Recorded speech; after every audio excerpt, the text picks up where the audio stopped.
Breaking news Posani విడుదలకు మార్గం సుగమమయ్యే అవకాశాలు ఎక్కువగా కనిపిస్తున్నాయి. ఇప్పటి వరకు ఏ జిల్లా పోలీసులు పీటీ వారెంట్తో రాలేదు. దీంతో పోసాని విడుదల దాదాపు ఖరారైనట్లే కనిపిస్తోంది.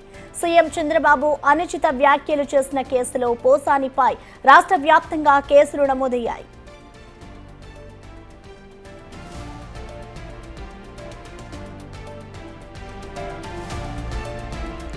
పోసాని ప్రస్తుతం గుంటూరు జిల్లా జైల్లో జ్యుడిషియల్ రిమాండ్లో ఉన్నారు.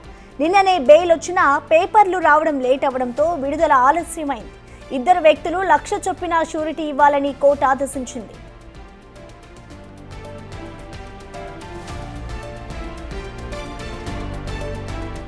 పోసానికి ఇప్పటి వరకు 3 సార్లు బెయిల్ లభించింది. అయితే ఇతర జిల్లాల పోలీసులు పీటీ వారెంట్లు వేయడంతో జైల్లోనే ఉండిపోయారు. అటు అనూహ్యంగా సిఐడి పీటీ వారెంట్ వేసి పోసానిని అదుపులోకి తీసుకుని గుంటూరు కోర్టులో హాజరుపరిచారు. అందులో భాగంగా గుంటూరు కోర్టు ఆయనకు ఈ నెల 23 వరకు రిమాండ్ విధించింది. ఒకరోజు సిఐడి కస్టడీకి కూడా కోర్టు అనుమతించింది.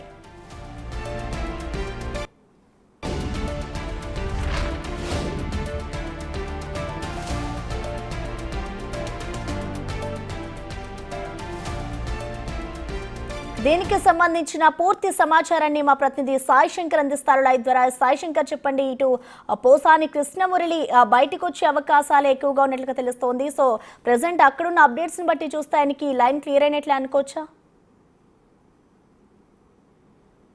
ప్రధానంగా పోసాని కృష్ణమురళికి సంబంధించి బెయిల్ సంబంధించినటువంటి ప్రొసీడింగ్స్ ఏవైతే ఉన్నాయో అవంతా కూడా జరుగుతున్నాయనే విధంగా కూడా పోసాని కృష్ణమురళి తరఫు న్యాయవాదులు అయితే చెప్తున్నారు. మరి కొద్దిసేపట్లోనే ఆయనకి సంబంధించినటువంటి ప్రొసీడింగ్స్ అంతా కూడా కోర్టులో పూర్తయితే ఇక్కడ జైలు దగ్గరికి తీసుకొని వచ్చి సబ్మిట్ చేసేటటువంటి అవకాశాలు ఉన్నాయి. తర్వాత ఇక్కడ ప్రొసీడింగ్స్ కూడా పూర్తయితే వెంటనే పోసాని కృష్ణమురళి బయటకు వచ్చేటటువంటి అవకాశాలు ఉన్నాయి. అయితే ప్రస్తుతం ఈ ప్రొసీడింగ్స్ అనేది నిన్న కొంత ఇబ్బంది అవుతాయేమనే విధంగా ఆలోచన చేశారు. కాకపోతే నిన్న సాయంత్రమే దీనికి సంబంధించి బాండ్స్ ఏవైతే ఉన్నాయో అవన్నీ కూడా పూర్తి చేసినట్లు కూడా తెలుస్తున్నటువంటి పరిస్థితి ఉంది. ఈరోజు ఉదయం 10:30 తర్వాత కోర్టులో వాటిని సబ్మిట్ చేయాల్సినటువంటి ఉంటుంది కాబట్టి సబ్మిట్ చేశారనే విధంగా కూడా వాళ్ళ న్యాయవాదులు అయితే చెప్తున్నారు. దానికి సంబంధించినటువంటి ప్రొసీడింగ్ అయితే స్టార్ట్ అయినట్లు కూడా తెలుస్తుంది. కంపల్సరీగా ఈరోజు పోసాని కృష్ణమురళి మధ్యాహ్నం తర్వాత విడుదలయ్యేటటువంటి అవకాశాలు అయితే స్పష్టంగా కనిపిస్తున్నటువంటి పరిస్థితి అయితే ఉందనే విధంగా కూడా వాళ్ళ న్యాయవాదులు అయితే చెప్తున్నారు. కాకపోతే ఇప్పుడు వరకు మాత్రం ఎక్కడ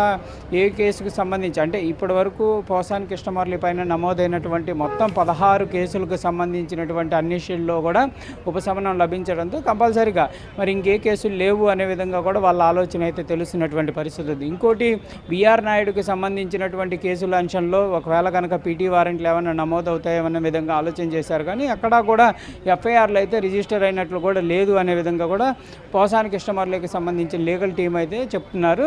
కానీ ఒక అనుమానం మాత్రం వ్యక్తం చేస్తున్న పరిస్థితులు ఉన్నాయి. చివరి నిమిషంలో ఎక్కడన్నా ఏ స్టేషన్ నుంచి అయినా పోలీసులు వచ్చేటటువంటి అవకాశాలు ఉంటాయేమనే విధంగా కూడా వాళ్ళైతే చెప్తున్నటువంటి పరిస్థితి ఉంది. కానీ ఏదైనప్పటికీ మాత్రం ఇప్పటి వరకు నమోదైనటువంటి 16 కేసులకు సంబంధించినటువంటి అంశంలో అన్నిట్లో మొత్తం 6 పీటీ వారెంట్లు అయితే నమోదవటం జరిగింది. వీటికి సంబంధించినటువంటి అన్నిట్లో కూడా బెయిల్ రావటం, కొన్ని కేసులకు సంబంధించి అంటే భవానీపురం కానీ విశాఖపట్నానికి సంబంధించి కానీ అదేవిధంగా మరో కేసులకు సంబంధించినటువంటి వాటిల్లో మాత్రం బిఎన్ఎస్ సెక్షన్ 35 కింద నోటీసులు ఇవ్వాలనే విధంగా కూడా హైకోర్టు ఆదేశాలు ఇచ్చినటువంటి నేపథ్యంలో ఇప్పుడు కేసులకు సంబంధించినటువంటి అంశంలో ఇబ్బంది లేదు అనేది మాత్రం ఆయన న్యాయవాదులు అయితే గట్టిగా చెప్తున్నటువంటి పరిస్థితి ఉంది. ఏదైనప్పటికీ మాత్రం 2 గంటల ప్రాంతంలో పోసాని కృష్ణమురళి బయటకు వచ్చేటటువంటి జైలు నుంచి విడుదలై బయటకు వచ్చేటటువంటి అవకాశాలు ఉన్నట్లయితే స్పష్టంగా చెప్తున్నారు. ఇప్పటికే వైఎస్ఆర్సీపీ పార్టీకి సంబంధించినటువంటి శ్రేణులంతా కూడా ఈ ఘన స్వాగతం పలకడానికి ఇక్కడికి వస్తారనే విధంగా కూడా పార్టీ వర్గాలు చెప్తున్నాయి. మరి కొద్దిసేపట్లోనే ఇక్కడికి